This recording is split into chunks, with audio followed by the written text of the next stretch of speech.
Good day, everybody. This is going to be AI for those of us over 50. If you're born in 1975 or earlier, this is probably a good place for you to be. This is going to be the sixth installment, the sixth lesson. You can get 1 through 5.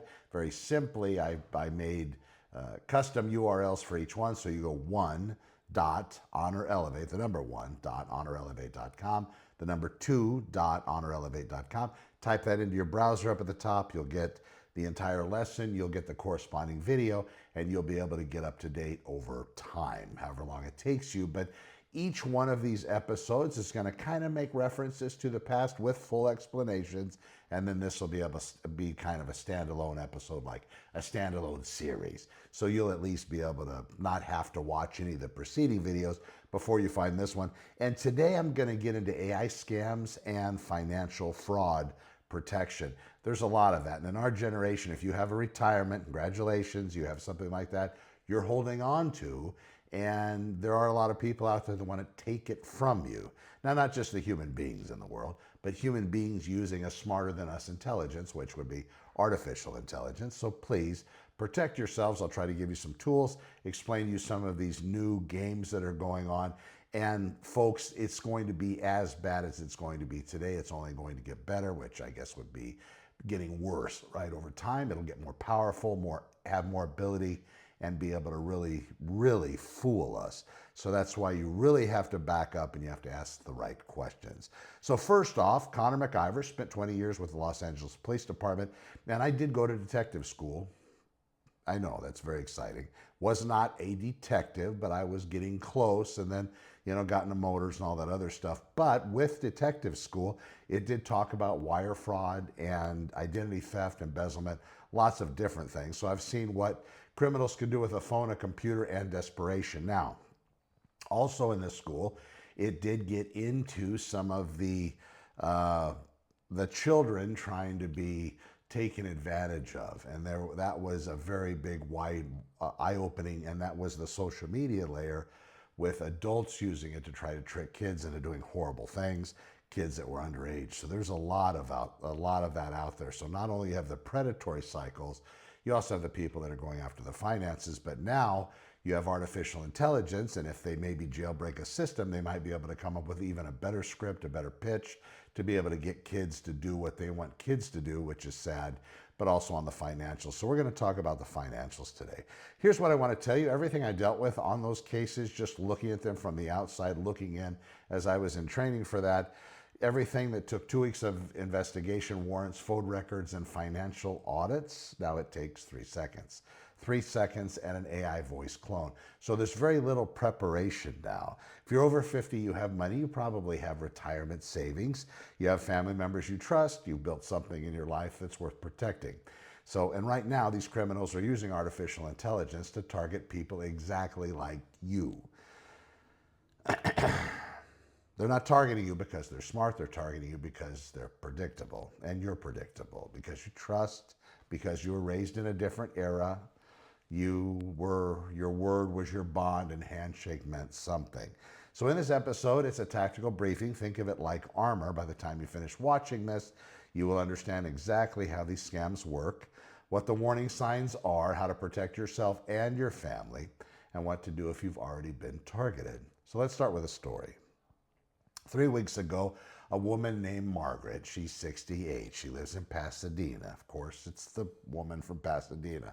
We know the story in our generation. Gets a call. It's late, 11 p.m. Her phone rings, and it says, "Mom" on the caller ID. She answers, "Honey." She hears her son's voice, panicked. "Mom, I got arrested and I need a lawyer. I'm at the police station. Please don't tell your husband. I'm so embarrassed."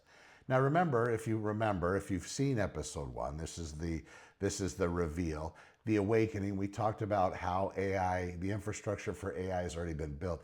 So basically in that episode, I talked about all the different advancements we've had in the technological world, agricultural world, industrial world, all those past revolutions.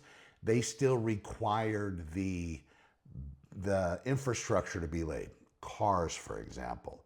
When cars came online, there weren't that many. And also what we needed for cars is roads, freeways, highways, right? We didn't have those. it was all dirt and horses were walking on it. So we had to build that out. That took 40 years. So it wasn't that fast. With artificial intelligence, the roadways for it happen to be fiber and the internet. That's the roadways. And we have all that because we've already had the preceding boom of the internet, right? When it came online, then we had that development. So all that's been built out. So it's all in place for AI's abundance, AI's thriving. All right, so knowing that, let's get back to it. The infrastructure for voice cloning is also the same. It's already there. And Margaret's son, he's a social media guy. Lots of videos on Instagram, TikTok, YouTube, all his voice, all available. So he's easy to get. And if he has people that have pensions or people that have money or even people that are living paycheck to paycheck but love him enough to do something to help, well, they're perfect victims for these people. All right, so here's the thing. Margaret's son is alive, he's safe, he's in his apartment in San Francisco. Nothing happened. But his mother didn't know that. She was convinced for 8 minutes that her son was in jail. And that's when the voice changed. Another person got on the phone. Ms. Morrison, this is his attorney. He needs bail money. How quickly can you wire $15,000? And she almost did it. But some voice in her head, and human beings, we're pretty good at that voice in the head thing. Sometimes we don't do things when maybe we shouldn't. We hold up for a second, but they're going to use that time pressure element. You got to do it now or something's going to happen. They're going to use that to give us less time to actually formulate a better strategy. So the voice in her head made her hang up and call her son directly, and that call saved her $15,000 and her sanity. Most people don't hang up, and in some cases, they're able to exhibit some kind of a block on the receiving end with some kind of technology holding the son's phone from being able to receive calls, or they do it at a time. There's a little monitoring involved. Maybe they do it at a time when the son's available and they know maybe when he goes to the gym, he doesn't accept any calls. Or maybe he puts his phone on silent during certain hours, even when it comes to family, whatever that may be. But it saved her. And most people don't hang up. Most people continue down the path and give them what they want. So this is what we're talking about today because Margaret isn't unique. She's not a statistic. She's a canary in the coal mine. Now, in episode 2, just let me bring you to that. You get to that 2.honorelevate.com. Large language models explained when we talked about how AI learned, how ChatGPT was trained on everything from the internet, every conversation, every video, every transcript available, everything. All of these systems have all of that underlying in their knowledge base. Well, the same thing happened with voice technology, but instead of words, it's voices. So you have the actors, and now the photographic end of it is coming together. The video end of it's coming together, probably without too short or too long of a time frame. You'll be able to maybe call into existence something that doesn't exist in video format. If you have a favorite video series, you might be able to call in episode or season 23 when there's only season 22, and it'll create it all for you, all the way through, all the actors, all the voices, with a great script and the whole 9 yards, right? That's coming. That's going to be something of the future. So the infrastructure is already there. And then in episode 3, Deepfakes, voice cloning and digital identity, I did talk about the Turing test, how seeing is no longer believing. You see something, protect yourself, it might not be true. And of course, how AI loves to use the worst things in the world to get us to stay glued and get us all in so we can continue to watch. And that's just kind of the way human beings are. So we talked about how your grandkid's TikTok video is training data for voice cloning companies right now, the bad guys out there. But here's what I want you to understand. It's not just TikTok anymore. It's YouTube, it's podcast, it's Zoom calls, it's everything that you've ever said. It's been recorded and uploaded anywhere, public or supposedly private. Here's the timeline. So back 2016, voice cloning required 10 hours of raw audio and specialized training. That's what it took to actually clone somebody's voice. It was expensive, it was slow, and it wasn't practical for scams. And it was, you had to have some education behind you to really get it done. 2018, it improved. 5 hours was needed in 2018. Anybody with a laptop could get it done. 2021, voice cloning takes 15 seconds of audio, not hours. Doesn't take much. You could extract somebody's voice from a 15-second YouTube clip. So just 15 seconds is all the training data they need to be able to make me talk just like me. And with video, all they need is just a couple minutes and maybe less than a minute of video, and here I am doing this. This is me. I was going to pinch myself, but that means nothing to you. But this is really me. I don't take any breaks when I do a show. A lot of people, you'll see the glitches in the video. That's because they stopped, they did something, they came back. I try to go all the way through because I think it adds to more realism. It's a little choppy and it's not perfect, and I do screw up when I'm trying to pronounce things. Sorry about that, but I think this is where the future is going to be for a lot of people that want to see real life people trying to do training or trying to teach, trying to educate, because there's nothing that's being cut out.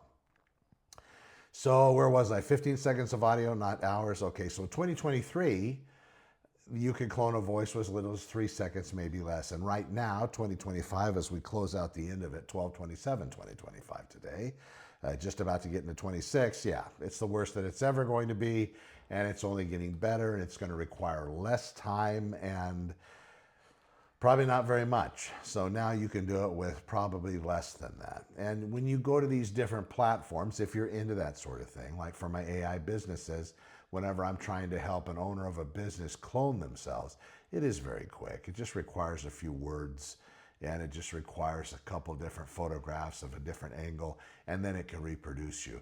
Now, most of the time when I do it, it gets the teeth wrong. I had this little gap here with a tooth that's kind of in the back or moved back. It's been like that for all my life. So when I'm doing one and they see me, my teeth are much whiter than they are. And I don't have this little thing. But if I were to have smiled during the recording of Connor's head, I'm sure it would have picked that up.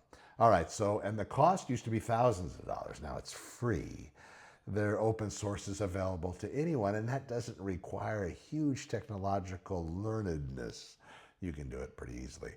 So this is what I mean when I say, remember episode 1, today's AI is as bad as it will ever be, and it's only getting better from here. But this time, better, as we're talking about defrauding people, means more dangerous.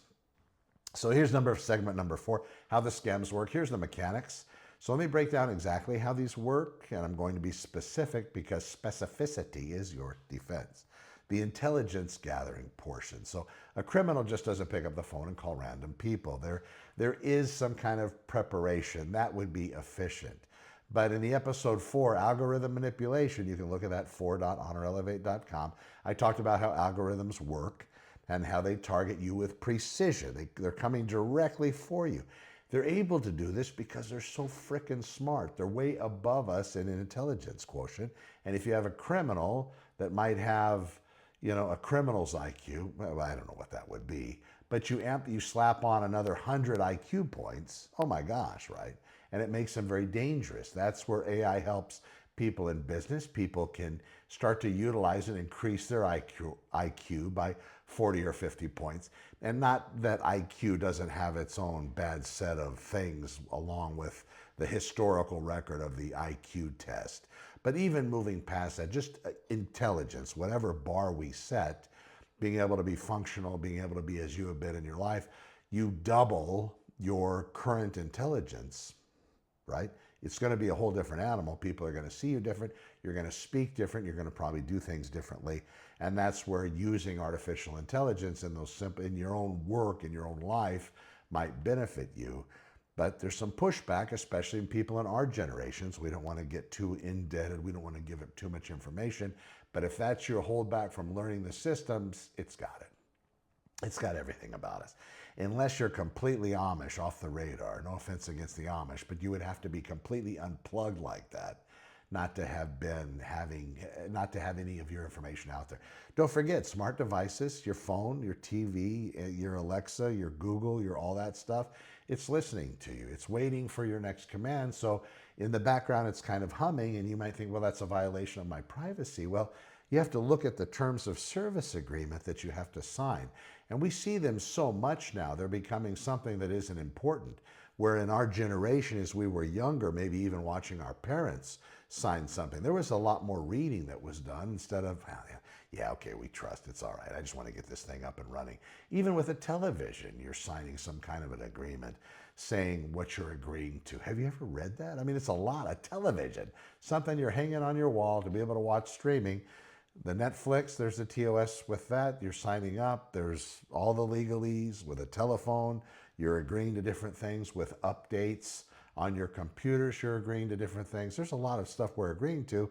So having these things listen, maybe that should probably potentially be part of an agreement. But anyway, so first they identify that target. So usually they're going to go to Facebook. And because pretty much we talk a lot on Facebook. In business, right, if you're trying to do something, you don't go out there and tell a lot of people. You wait until it's done and it's built, and then you can pull back and celebrate.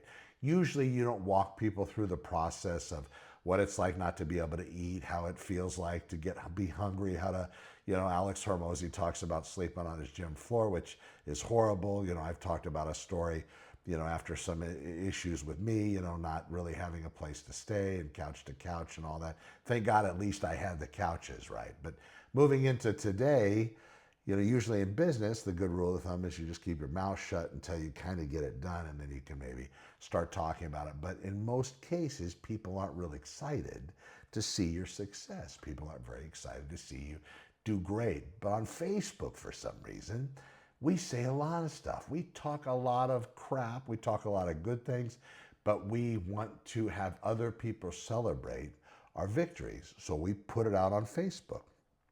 You post pictures of your grandkids, of your home, of your garden. You post everything. Then you mention, "So proud of my son. Happy birthday to my firstborn or secondborn or thirdborn. So happy." Well, now they track that name, your son, his birthday, date of birth. He's 30 today. Okay, now they have the year tied into it. So now they identify him because he's in one of your friends list or your family list. So he looks at that, they look at that. Now they have all of that information. So now that's what they need. Then you say, "I'm so proud of my son, the attorney in San Francisco." Now they got the location. Or, "My daughter just opened a restaurant." So criminals scrape that information. They document it. They create a profile for you. And this is all done. They can save it in their own version of some AI somewhere on their desktop. And they use free tools like Spokio, if you've ever seen it, Truth Finder or Zoom Info to get your phone number, your address, your family member names, and it's all there. It's all public information. So this is how they know your son's name, where he works, what he looks like through the photos, what his voice sounds like through social media videos. And even if they're not sharing it, there's probably some access they're able to get. They're able to track this stuff down. So here's phase 2, the voice clone. So here's where it gets a little dangerous. A criminal takes your son's media videos, right? Let's say 5 YouTube videos where he talks for 30 seconds each, some of the shorts. And that's 150 seconds total now, almost 3 minutes of raw material. They upload that to a voice cloning service. And as I mentioned, there's open source types of service out here, so it doesn't cost them anything. Basically, that means you install that program on your desktop or on a laptop, and you run it on there. So you're not going into a browser. You remember this, I think. You had to buy the disc at the store, and you'd bring it home and put it in your computer, the CD or the floppy or whatever, and it would extract that information, run it locally on your computer. I know, it's been a long time since that era. And now we pretty much run everything in the browser. Even Excel, even those Microsoft programs that we all so much love and used for work, those are now internet-based, where you can go to their website and actually use those programs within the browser, within Chrome or Safari, Internet Explorer, which I don't even know if that's what that's called anymore. But I know Microsoft has their own. There's different browsers. If you're with Google, probably it's Chrome. If you're like an Apple person, it might be that you love Safari and you use their. Firefox is another one, but these are browsers. You can now run programs into those, running the programs into those systems. That's been for a lot of years now. So that's probably what you're used to. But when I talk about free or open source, there's ways to run those directly on the machine in their computer So they're not susceptible for maybe getting hacked or having somebody watch. But the issue with that, of course, is even with the other stuff, legally, if somebody breaks into their house, that's why they destroy the computers. You've seen the movies maybe with magnets or microwaves. They're getting rid of these hard drives. That's because putting them in those situations corrupts the hard drive. Now, it's not impossible to retrieve some data from there so they can try to prove some criminal case against them. But it also costs a lot of money to retrieve the data, and why we should all be worth priceless amounts to the government when they're trying to seek out the people that perpetrated a crime against us. Well, in some cases, maybe I'm not worth that much. I'll put myself as the victim. Okay, so that's where we are. Let me get back to what I prepared for this. So once they have that 3 minutes, they upload it to a voice cloning service. Technology reads the audio, analyzes the cadence of the tone, speech patterns, and emotional inflections. These are emotional inflections, meaningful things that I'm saying. Then it generates a new voice file that sounds exactly like your son.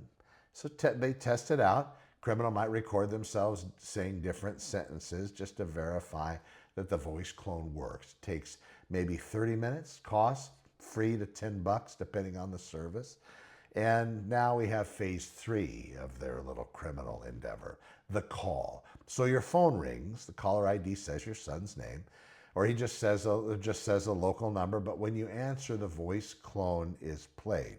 Now, the voice clone also can have an AI overlay. So it can be an interactive voice clone using that specific voice. This is stuff that's more coming than it exists now. But it'll be able to go back and forth and be trained on much more data than just your son's voice inflections and the way that he pronounces and makes speech. It's going to be him being able to have a conversation with you. We already see this. If you have a dead relative, somebody that you would love to talk to, maybe a dad or a mom, you can take a lot of information about them, information that they give you. Just watch Black Mirror. There's some episodes on that.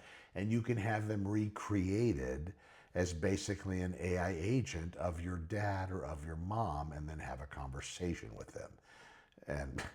And that's a lot. I don't know if I would be prepared to do that. I'm kind of happy where everything's are at this point. But there are some people that want to go back and just have that in their life. And if that's possible, then it's very possible to have a living person carry on that type of conversation directly with you. And it could be somebody that you love.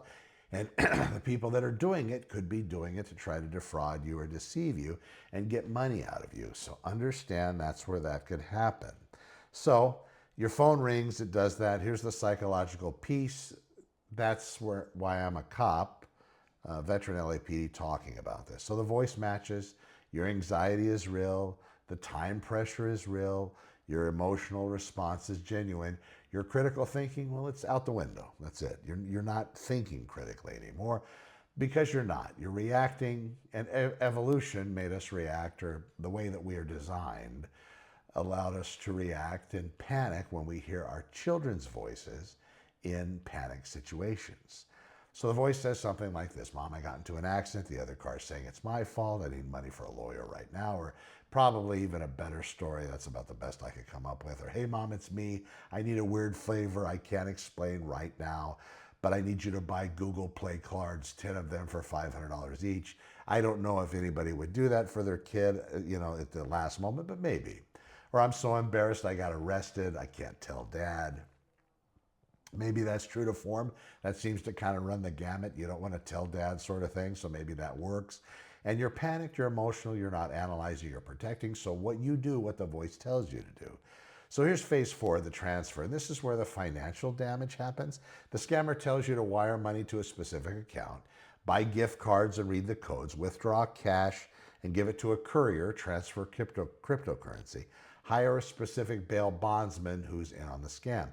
Also, they'll do this kind of with legal stuff. Call and say they're with the sheriff's department or the police department. And maybe you missed court. You were summoned. You received an official subpoena by mail.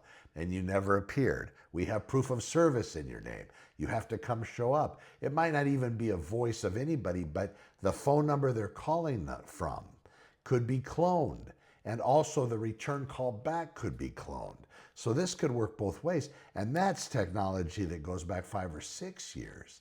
So now with that understanding, when people are calling you and saying they're with the IRS or local law enforcement, you better really make sure they are before you start sending anything. And from what I understand, the sheriff's department or police department's not going to ask you for a credit card over the phone during some phone call. That's not how they work. Same thing with the IRS. They're not going to be doing it that way. You can't make a payment over the phone to the Internal Revenue Service with a credit card. You have to set this up in different ways. And with that, if you're being threatened and you owe back taxes and you have somebody on the phone telling you there's somebody else wanting you to even go and put the money the proper way, so they say, you need to verify all those numbers are correct. In real estate, the same thing. You're going to wire your life savings to buy a house or give it to your kids or whatever it may be. You need to make sure that that wire instructions that you got from escrow, it's all correct. Yes, there's more work now, but I think it's worth us investigating because that's how criminals are preying on people. So now you send this money where you think it's going to escrow because it's the escrow officer you've been talking about. Your agent told you, yeah, you're going to get an instruction to wire some money, that final deposit in the last few days of escrow to title. So you're going to be given that instruction. And lo and behold, here it comes. So you're thinking, well, everybody said it. I'm not going to even worry about it. I'm just going to get it done. The wire or the instruction or the email was intercepted because maybe the escrow company was hacked. Maybe the real estate's email was hacked. And now it went out. It got intercepted. It was changed by the bad guy and then reset to you.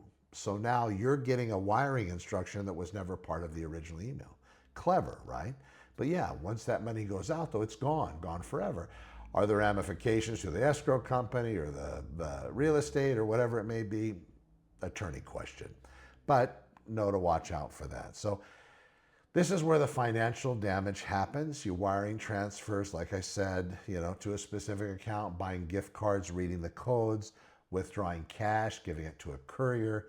That one's a little sketchy, but the courier is probably not in on it, probably doesn't know, probably just doing his job as a courier, so there won't be any accountability there, depending on what verification is required from a courier on the origination side, the criminal side.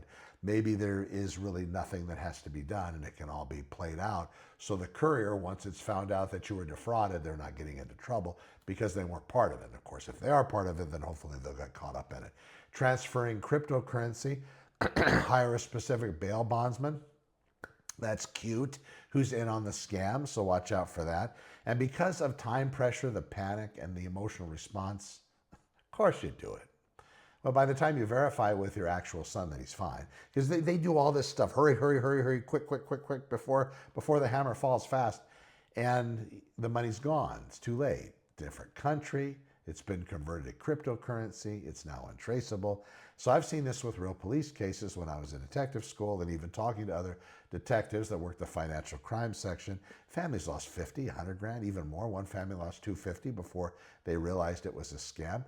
It was set up cleverly. They would think that a criminal would want all the money at once, but they played it out in other installments. And yeah, interesting. Instead of the people catching on, they said, well, it didn't make sense. We would have known it was a criminal wanting the money if they would have asked for all the money at once, but now they split it up, so it's interesting. Okay, so the variations, they're not all grandparent scams. Now here's what's important to understand. Voice cloning scams aren't just about grandkids calling for bail money. It's just the most emotionally powerful version. But the same technology is being used for other types of fraud. So the boss impersonation for CEO fraud.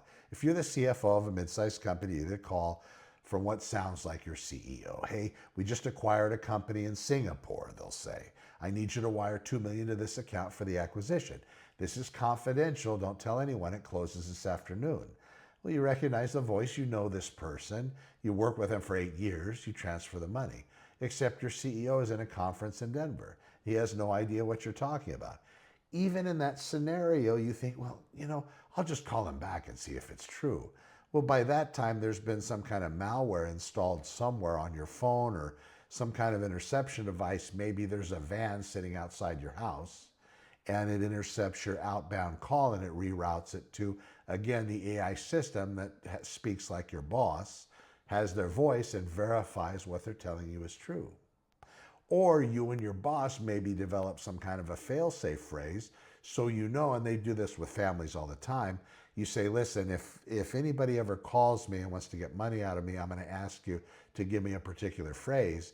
And you come up with John has a long mustache, $1717 sign. That's what it is. So everybody memorize it. John has a long mustache, $1717 sign. That's the secret phrase. So if I get a call saying that you're in distress, need money, and I say, okay, what's the phrase? And you don't know, I know it's a scam. But on the other side of it, if I say what's the phrase and you know, then yeah, it's legit. The problem though is, where did you discuss the John has a long mustache $1717 sign thing?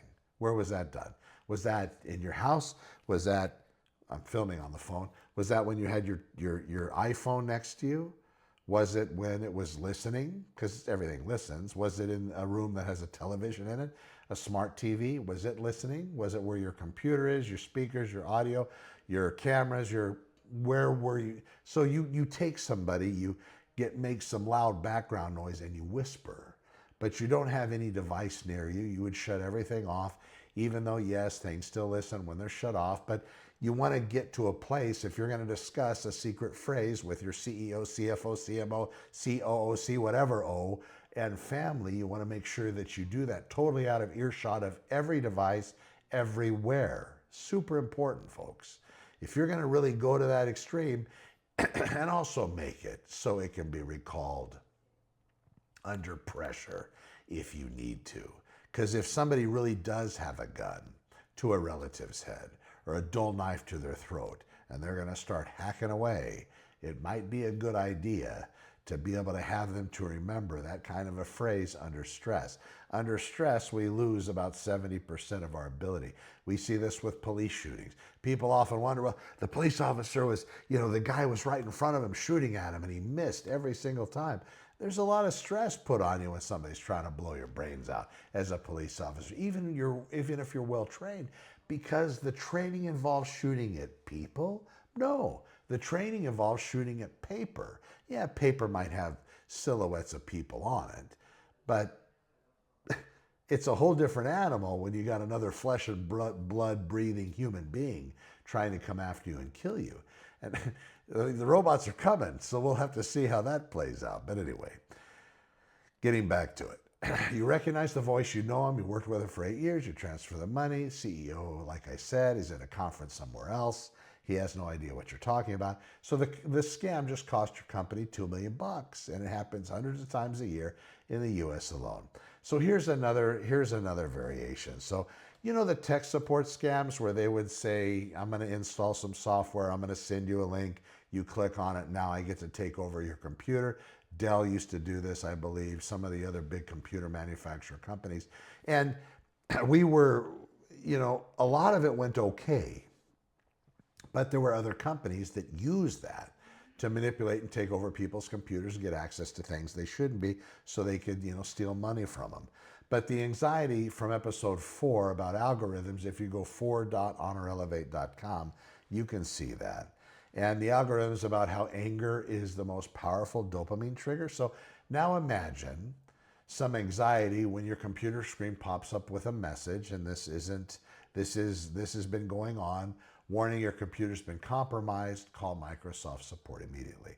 You panic, you call the number, and again, this is that same old story, but now instead of bad English speaking scammer calling a script sounding like they're from India or Bangladesh or the Philippines, we get those.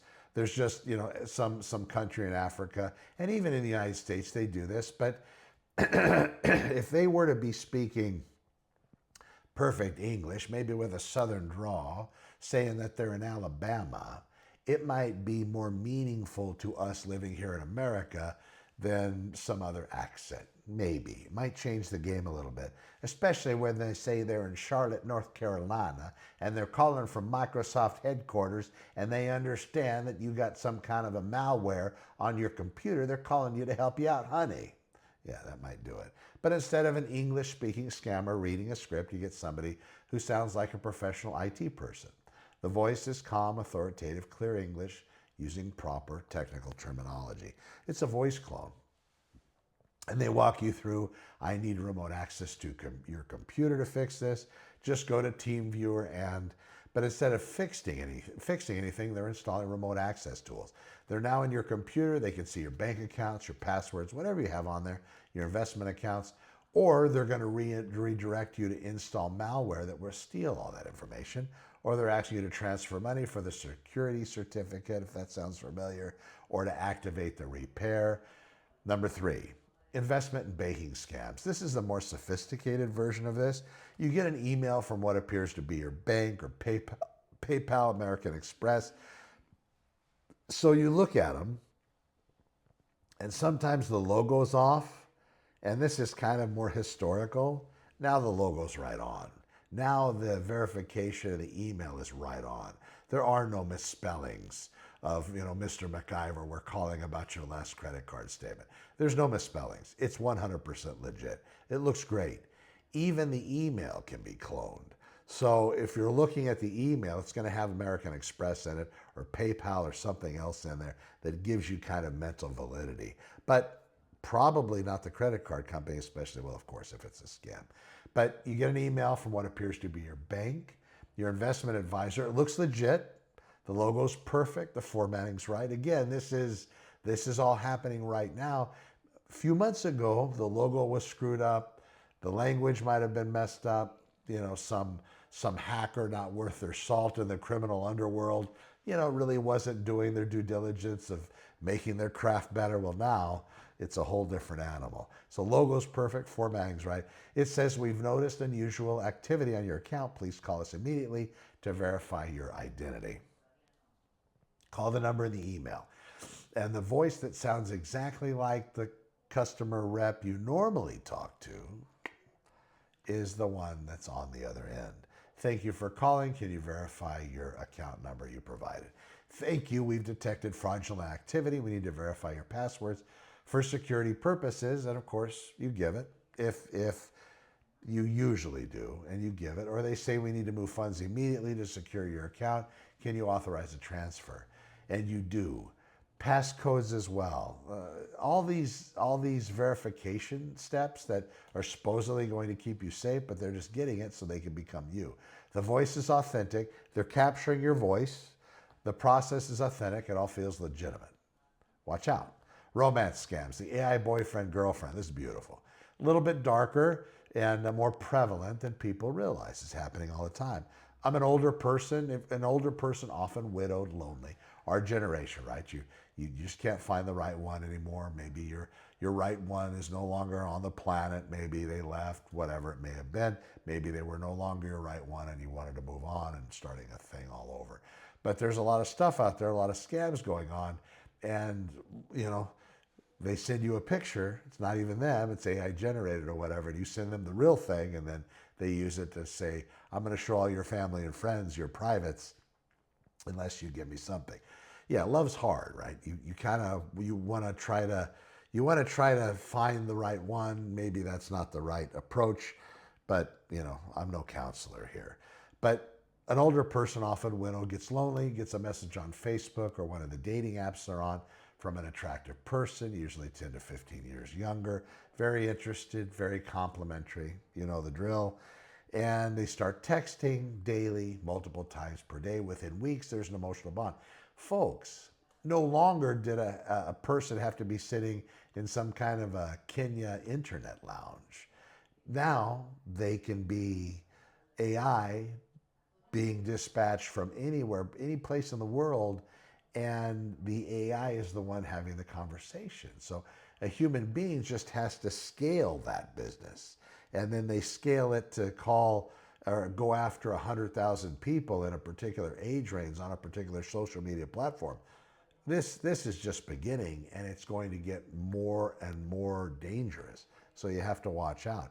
Scale is the thing. Any business owner, when I'm building AI leads or technology to bring in leads, it's all about scale. Once I get the ad placed correctly, and I've done my A/B testing, I've gotten all of it set up, a high converting ad, then I don't change it. Once the ad is able to create revenue above and beyond the ad spend, that's taking care of the time allotment in order to get the lead to closed, whatever that process looks like. If it's real estate, it's 30, 45 days from beginning to end. If it's lending, depending on what type of loan transference or what kind of loan setup that they're looking for, it could take, 15, 20, 30, 45 days. Kind of same as real estate, but there are some loan processes, loan endeavors that don't take that long. But it just depends on what the advertising model happens to be. But once it's dialed in, and then we look at the numbers and we have our differentiation in there, we have, the time allotment in there as well, then it's just about scale. How much business can the lender accept? And then they can also scale that end of it and get more people in the process. They can hire more staff. It's all about money. And then you start making money, you start reinvesting it, and your ad spend might have started at $3,000 a month, but now it's $30,000 a month, now $300,000 a month.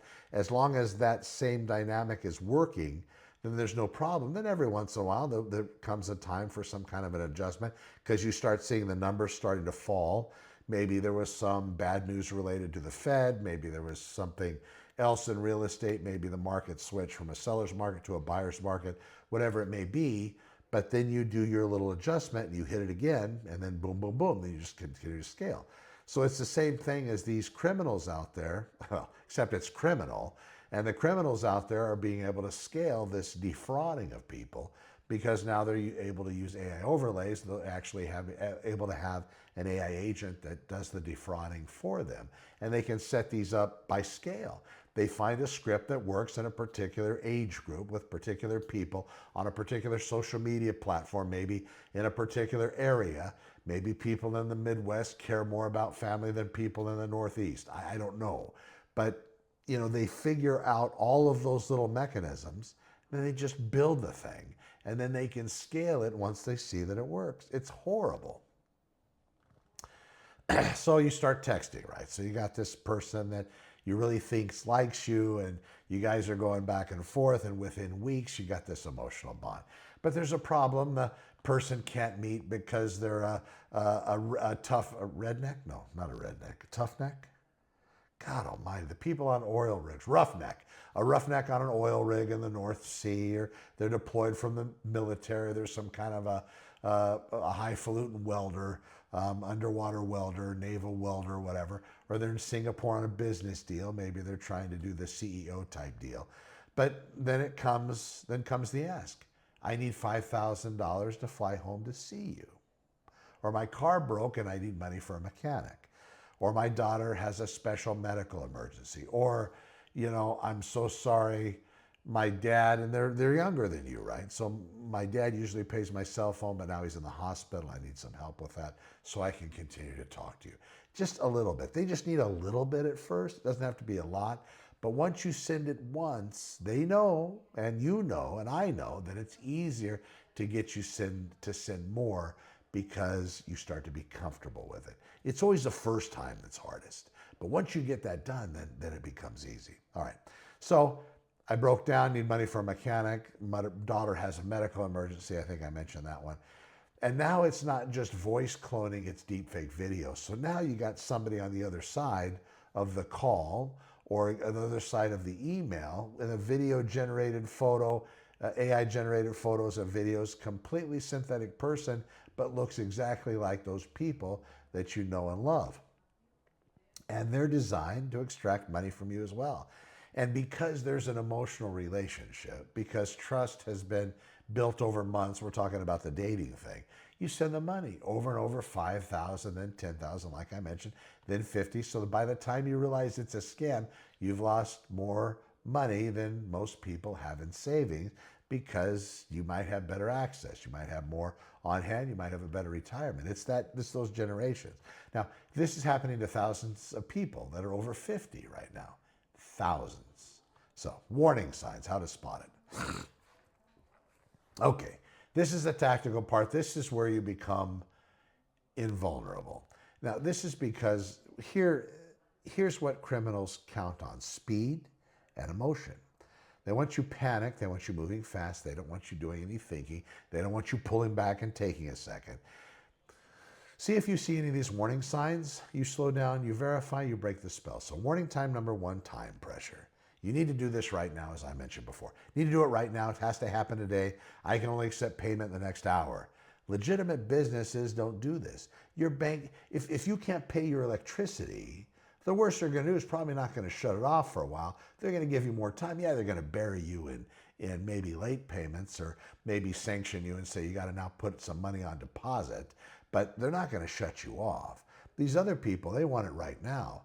Your bank doesn't demand immediate transfers. Your kid doesn't say, you have 30 minutes to call me or I'm going to jail. Time pressure is the pressure valve. It vents your critical thinking. Now, if somebody's pressuring you for immediate action with money, you need to stop, pause, and verify. Here's warning sign number two.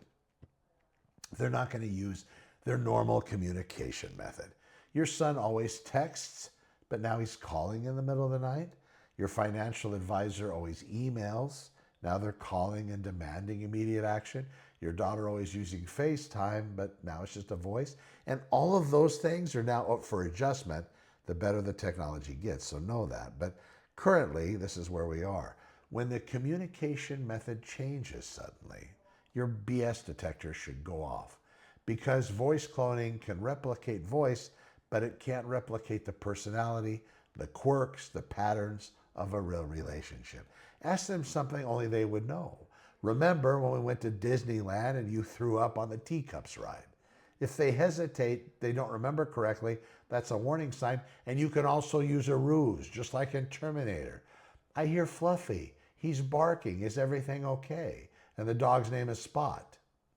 But the robot did not know that. But again, so you can use these little ruses on your side. But when you're talking emotionally, it's so hard to get that presence of mind.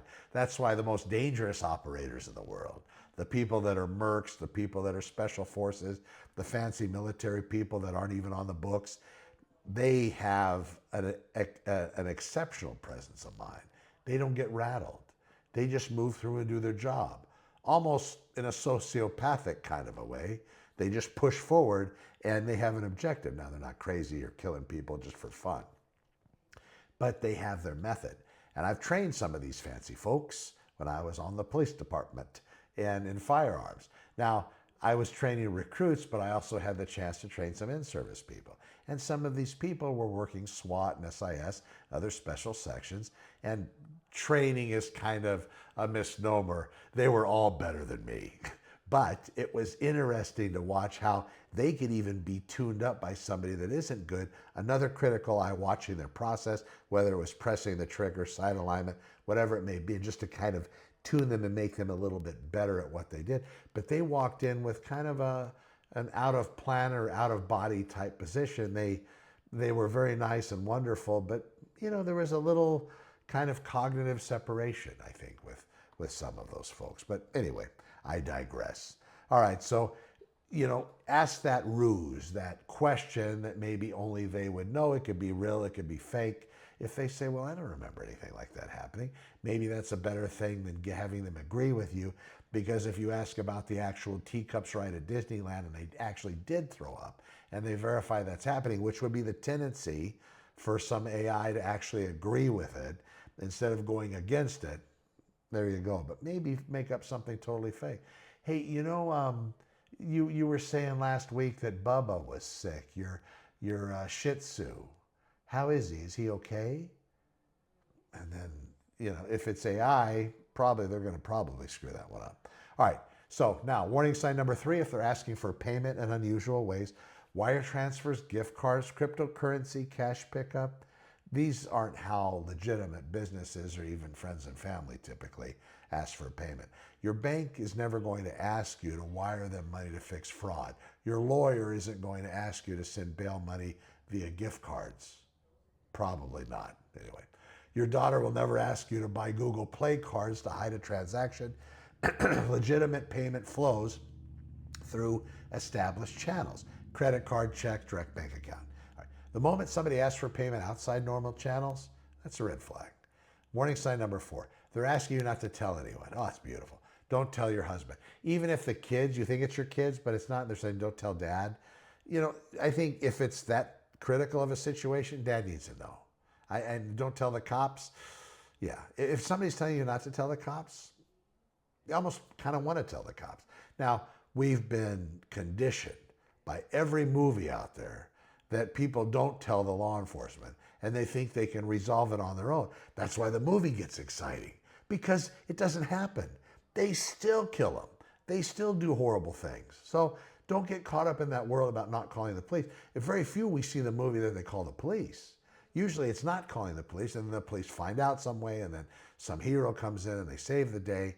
But, that's kind of the last thing they want, is you to actually do what they're telling you not to.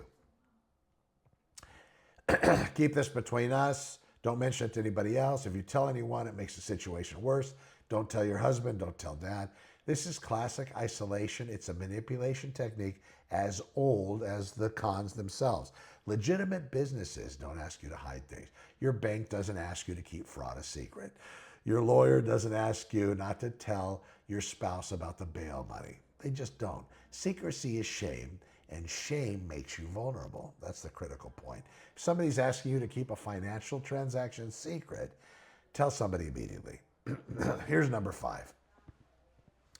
And this is probably something that isn't going to be relevant very soon, but right now, their voice sounds slightly off. Us as human beings are going to make an excuse, especially when there's some kind of trauma, urgency, we got to hurry or something bad's going to happen thing. But we might make an excuse. Well, he's under stress. That's why his voice sounds different. Believe your intuition. Excuse me. Believe your intuition. It will serve you well most cases. But when that voice sounds slightly off, it's subtle, but it's also very important. A voice clone might have the perfect words, perfect tone, perfect accent, but there might be something slightly off about the cadence, the speed or lack of speed at which they speak. Maybe the compression between words, the lag time, a slight delay before they respond, a tiny bit of artificial quality to the voice. You might not be able to articulate it, but it's just kind of stuck back here, right? And we get those feelings, especially our generation. I got to brag on us a little bit. Now, something feels off the voice. It probably is. You might not be able to articulate it, but you need to trust your instinct. And in episode 3, I talked about our generation, the people born before 1975, and if 76, 77, throw yourself in. But we have that BS detector. That's our superpower. People start talking to us about stuff, you're like, no, that doesn't sound right at all. That sounds stupid. That's our BS detector flying off the handle. And that's because we had a lot more interactions with real human beings growing up than even some of the kids today, because they're so locked onto their phones, and a lot of parents are handing them their iPad or their cell phone just to shut them the hell up so they can get on with whatever business or family time they're conducting with other people. You be you. That's your way. I'm no judge. But it's different being forced to leave the house because maybe it was safer outside, and your parents say, get the hell out of the house. I don't want to see you here for the rest of the day. Go out and get into some trouble. Go out and dig some holes. Go out and have the neighbors call me because you're doing bad things. Just get the hell out of the house. And that was kind of the spin. Then you get out there and get bullied, and it's a whole mess. But all right, moving back to this. So if something feels off about that voice, it probably is. Ask them to repeat something, or ask them to answer a question that requires some kind of thinking. A real person will hesitate, will think, and then maybe ask for clarification. You know the way people are. A voice clone might have a slightly mechanical response. And again, don't trust this to be 100% because it's only getting better. Number 6, you haven't heard from this person in years, or you didn't have that relationship. Somebody of a voice extorter, somebody using voice and video, trying to extort money out of people. They might not know. You might be friendly to these people on Facebook, but you might have never have talked to them over the telephone. So when they're setting up their scam and they're scaling, as we talked about, right? They might not understand that this person for you is only Facebook person. It's not an actual person you've talked to. So when they try to call, being this person's voice calling you, and you're like, Ralph who? Ralph on Facebook. And then you will, yeah, oh yeah, got that. Never talked to you before, or whatever you might say. You might not say that because you don't want to be impolite, or you know us, we love to be polite. But again, they don't know this. But if you haven't heard from them in a lot of years as well, somebody you might know or a distant relative calls you from a place you've never heard of with an emergency you've never encountered before. That's not a coincidence, that's targeting. So criminals research as best they can your family tree. They reach out to relatives you might not haven't heard from in decades because those relationships are rusty. Your guard is down. That could also be it. Maybe you haven't heard from your kids in several years, and maybe you're just trying to live your best dealing with whatever, and then all of a sudden out of the blue they call. Well, that's odd. You want to think, oh my God, they finally realized how wrong they were. Thank God. Yes, honey. What do you need? Are you okay? How are you feeling? Or it could be a scam. So right now, it's the best excuse not to relive the old relationship. I'm kidding. But anyway, you see where I'm going with this. It could be somebody that you have this deep emotional attachment that you used to have, and they decided for whatever reason they don't want to be part of your life, and now they're coming back around. This investigation could have been done by something that was seen or something that wasn't seen, and AI's putting it together by people trying to deceive you. Now, a distant relative suddenly calls you from a place you've never heard of with an emergency you've never encountered before. That's not a coincidence, that's targeting. So they're going to research your family tree. They're going to reach out to relatives you haven't heard from, like I said, in decades, because those relationships are rusty. Your guard's down. Now, you're reconnecting with someone you haven't talked to in 5 years, and they immediately have an emergency and need money. Verify first. Call them back at a number you have from your own records, and really make sure it's them. But again, don't knee-jerk into doing something that's going to cost you money, and it's going to go not to them, but to somebody that's trying to manipulate you and scam you. The verification protocol, this is number 7. This is your defense system, so let's talk about that. Here's the protocol. This is your armor. So if anyone, family, friend, business associate, authority figure, asks you for money, follow these steps. Number 1, hang up. You get a call. Think it's your son. He says he's in trouble. Hang up. I know. Goes against everything we are. It's not rude. It's not doubting him. This is being smart, because a voice clone can't follow you through a hang up. It can't combine a story. It can't maintain the emotional manipulation if you break the spell. Now, maybe think about it. Now, this makes good sense, but we have that emotional attachment. And you're always going to be asking yourself, what if? What if he only gets the one call? And if I hang up on him, is that call going to count? Again, they do a lot of damage. Okay. So it's not rude. You're being smart. Again, verify independently. You call your son back, but here's the key. Use a phone number you know is his, from your contacts, from previous calls, from a bill. I know we're all forced to saying, well, maybe he doesn't have his phone. Maybe they broke his phone. Maybe he has to call from the bad guy's phone. More than likely, he's probably calling from a burner phone if that's the case. You call back. How do you really know? It's tough. It's tough. It's a whole different world. Don't say, is this really you? Everybody's been coached to respond to that if they're using AI. But AI is only as bad as it's going to be today. It's getting a lot more responsive. Instead, what's the name of the dog we had in 1998? Maybe you do this in the first phone call. Maybe you don't hang up at that time. What did I cook for your birthday last year? What was your worst subject in high school? Those types of things that it's difficult to prepare for. Now, I do this video. Other people do some kind of similar videos, maybe not with my background and understanding, but they do these as well. These voice clone systems, they're being trained on this information. They are artificial intelligence anyway. So they're being trained on it. So more than likely, all these things are going to be filled in. It's maybe the answers they're not going to know. They might have prepared for the question, but they might not know the specific answer. Now, there could be systems that over time are going to manipulate you. And it's not just they see you and they target you and they go after you right away. They could be building this case on you for a while. They could go out and get answers to all those questions. The ones I just talked about, the what did I cook for your birthday last year? What's your favorite food? Maybe that's not great. But what did I do last year? Last week, what was that fight we had? Something memorable. What was that fight we had? Maybe it won't know that. But if it's building a case, and if they're scaling properly their criminal enterprise, they might actually be able to build cases like this on everyone, so they'll be able to obtain that information. It's going to come down to time.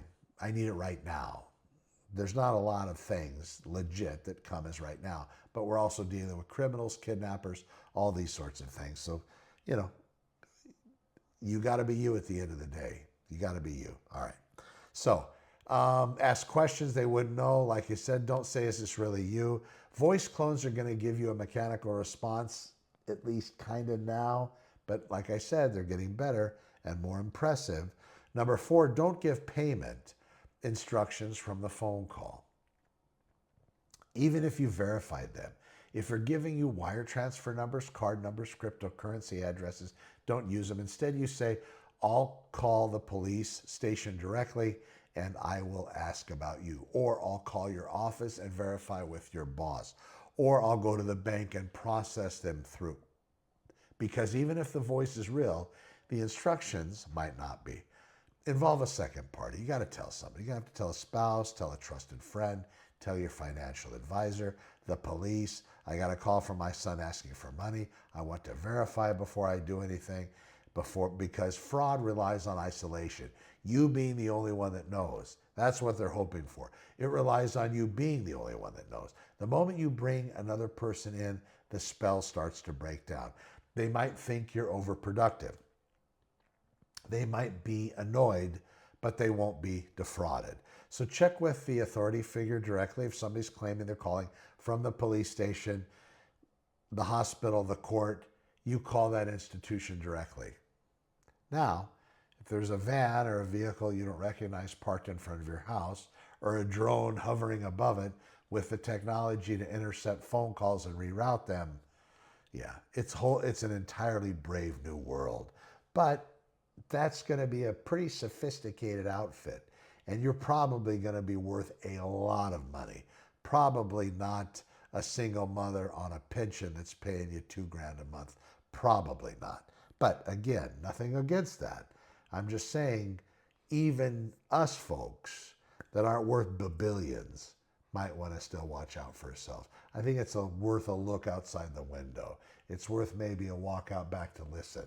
Drones still make some noise. Well, maybe it's high enough up, it doesn't have to. But anyway, just understand this technological shift. Yeah, we're right in the middle of it. All right, so look up the phone number. Don't use the numbers that they're giving you. And you ask, I got to call someone claiming. If you call them, I got a call from somebody claiming to be your department about my son. Can you hold on, let me transfer you? And they talk to the same guy that called earlier that you probably know is defrauding you. Where do you go with that? Real instructions will help you. Scam call centers will hang up. You can see this. When you get the low budget scammers and you start to confront them on the phone, they hang up quick. They don't even wait on the phone. And this happens to me at least a couple of times a week. Somebody calling, wanting to enhance my business or have me get them a credit card because I owe them money for some kind of virus software that they say I never paid for, which isn't true. So what do you do if you've already been targeted? Maybe you're watching this and thinking, oh my God, I got one of these calls. I already gave them the information. First, you're not alone. You're not stupid. You're not gullible. So put that shit aside. You're human, and criminals use psychology they've perfected over decades. Here's what you do. Hang up any call you're on. Call your bank. Tell them to freeze your accounts. Call your investment advisor. Tell them what happened. Contact the police. File a report. Get a case number. Contact the FBI's Internet Crime Complaint Center at ic3.gov. Letter I, the letter C, the number 3.gov. File a complaint there as well. Within 24 hours, I would place Place a fraud alert with the credit bureaus, Equifax, Experian, TransUnion. This will make it harder for somebody to open up the accounts in your name. Consider a credit freeze if things are serious. Monitor your credit report, annualcreditreport.com or one of these other systems. You can get it free, I think, for a year. You can use it to watch. Check your bank accounts and credit card statements for unauthorized charges. Ongoing maintenance for this stuff. Keep all documentation of the scam, call logs, emails, screenshots. That's a big deal. Get used to taking pictures of your phone screen on your phone. Report it to the FTC. That's reportfraud.ftc.gov. Verify all of these domain names, please. Change all your passwords, email, bank, investment accounts. Enable two-factor authentication on every account that offers it. I know that's a pain for our generation, but you got to do the two-factor stuff all across the board. Consider getting identity theft protection services. You know, they're selling a product. They're in it to make money. I want to say that they're just doing it out of the goodness of their heart, but you know, there's money there, so make those proper considerations. You know what I'm talking about in our generation. And here's one thing: even if you sent money, it's not always gone. If the wire transfer just went out in the last 24 hours, your bank might be able to recall it. If the wire transfer was to a cryptocurrency exchange, law enforcement sometimes works with those exchanges to recover funds for victims. If cards were involved, the retailer might be able to flag them. Nothing's 100% recoverable, but some is better than others. So you might find out you're going to be okay. And reporting it, this helps law enforcement, it helps prevent the next person from being targeted. Again, I think it's proper to do that. Here's number 9, the bigger picture. Why is this happening right now? Well, this is the world, and this is why this is escalating at this moment. So episode 1, I talked about the awakening. I talked about the infrastructure, how AI didn't need 40 years to make cars, like the car thing, going from horses to cars that needed roads, right? TVs, radio going from TV, radio more localized. It wasn't satellite controlled because there were no satellites. But when radio transferred to TV, what made TV popular? Satellite technology, because now the signals could get a network all over. It wasn't just localized.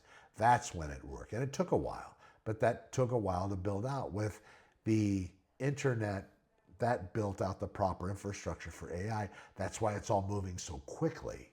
And that's why it's going to continue to move very quickly. This is the same for fraud. This is moving very quickly. For decades, scammers used bad English, weird grammar, requests from Nigerian princes. They were so obvious, and only the most vulnerable fell to them. But now they have AI. They have perfect voice cloning. They have perfect deepfakes, perfect language generation. In your language or any language, they all have perfect voice cloning. You know, because you're over 50, if you're watching this, or maybe you're younger, that's fine. But because you have money, because you trust, you're a natural target. And it's going to get worse before it gets better. Well, isn't that always the case? Because the technology is improving, voice clones are getting more realistic, deep fake videos are becoming more distinguishable from real. Now, in 1 year, I predict we're going to see the first documented case of a deepfake video used to manipulate somebody into sending money. Not just voice, but a complete video. Maybe a ransom video. Something where they actually film, and it's all going to be distressed. It's not going to be some beautiful Hollywood production like I'm doing right here, but it's going to, tongue-in-cheek. But it's going to be something that really gives that whole Hollywood experience. We're upset, taped, duct taped, in a room, candles, and that person's going to be fine, just not reachable during the time this trauma plays out with the victim. Now, because technology is improving, voice clones are getting more realistic, we're going to see this just continue to escalate. I saw a video of my son. He looked scared, and he explained the situation directly to me. So, of course, I wired the money. When this happens, we're going to be at a completely different level of fraud. So you need to protect yourself now. You need to teach your family now. You need to establish protocols now to protect your guys from this stuff going on, because next year it's going to be a lot harder. I'm talking about, 4 days from now. And it's just going to continue to develop. The good news, if you follow the verification protocol, if you refuse to respond to time pressure, if you involve a second party, you're virtually immune to this. But they're still going to try to pull on those heartstrings and make you regret decisions of you trying to enforce, protecting yourself and your family. It's going to be tough. When criminals, they want the easy targets as well. They want people who will move fast and not verify anything. You're not a person anymore, not after this episode. You're inoculated. All right. Action steps this week. This is what I want you to do this week. Have a family meeting or talk to your family. I wouldn't do it within earshot of any devices, no listening devices. Even if you have devices that plug in, like your Alexa and Google, unplugging them again. Don't trust anything. Cell phones left in the house, go somewhere where you're not going to be captured by any kind of ambient outside video capture, audio capture. And I know there's drones and there's satellites and there's this and that. Just try to be smart. Try to go someplace where you can put on some kind of background music to have this conversation. So you're totally detached and off any kind of listening device, any kind of radar, any kind of Wi-Fi signal. Wi-Fi signals are able to triangulate position, at least I hear. Anyway, watch out for that. But go somewhere where you're completely unattached from everything possible. So think about it. Get those good ideas. And when you're thinking about that, maybe think about that also at a place that's not traceable. So you're definitely not being monitored. And then have the conversation. So tell your kids, your grandkids, anyone you care about, if you ever call me asking for money in an emergency, I'm going to verify independently before I send anything. That's not because I don't love you. It's because I love you and I'm protecting you. So the second day, day 2 of this week, change your passwords on all your critical accounts, bank, email, investment accounts. Use a password manager. There's 1Password or Bitwarden. You can look those up. Make sure they're legit because you're about to give up the keys to the kingdom in this. But you can use password managers to store them securely. Enable two-factor authentication on every account. That's a big deal. I know it takes an extra second, but if you have anything worth anything, which all of us might have something, please, two-factor authentication on every account that offers it. Bank, email, social media, investment accounts. On the 4th day, check your credit reporting on annualcreditreport.com. It's free, use it. And if at the time you're watching this video, it's not free, I'm sure there'd be some other system that does the same thing. Just, again, make sure it's the real thing before you go on there and start, giving up your personal and private information. All right, so create a trusted contact list as well. People you will call to verify emergencies, your spouse, a close friend, a sibling. Day 6, you watch episode 4 again if you haven't, the algorithm manipulation 4.honorelevate.com, number 4.honorelevate.com. So you can watch that episode. And it talks about algorithm manipulation because understanding how your attention is being manipulated makes you less vulnerable to manipulation through voice. And day 7, share this episode with somebody that you care about. And also my other over 50 videos about artificial intelligence. Now, it's not all bad news. This could be the saving grace of the human race. But to get there is going to be a little bumpy. And we don't know exactly how it looks to have a smarter intelligence around all the time. And that's where we're going with this whole thing. So we will see. All right, so the best defense against these scams isn't just personal, it's collective, it's community. It's making sure that people around you are also protected. That's what my Connor with Honor means to me. Okay, so when you're ready, just let me give you an idea, connection back to episodes 1 through 5. We started this with 17 episode series back at number 1. Today's video is going to be number 6. So this will be the 6th video of a 17-part series. By the time you watch everything, you're going to know more than most people out there about artificial intelligence. Number 1, how to utilize it, what it's all about, where it came from, and how to protect yourself against especially stuff like this, which is a major, major of major importance. So today, episode 1 started with a simple truth. Today, AI is as bad as it will ever be, and it's only getting better from here. Episode number 2 explained the technology. Episode 3, I showed deepfakes and voice cloning and why your digital identity is already compromised. Episode 4 revealed how algorithms are manipulating you every day, weaponizing your dopamine, burning the middle ground. Episode 5, I warned you about how LLMs can induce psychosis if you lose healthy boundaries. And that one's really powerful. And now episode 6, I'm showing you that real world criminal application of all of it. Here's what I want you to know. Understanding's power. And now understanding more about AI scams, 99%. You understand more about AI scams than 99% of the people in this country. I give training to technological cutting-edge brokers with a large board of realtors. I talk to lenders. I talk to people that should be on the technological end, and it's deer in the headlights. We need to start realizing that this is here, and it's only getting better.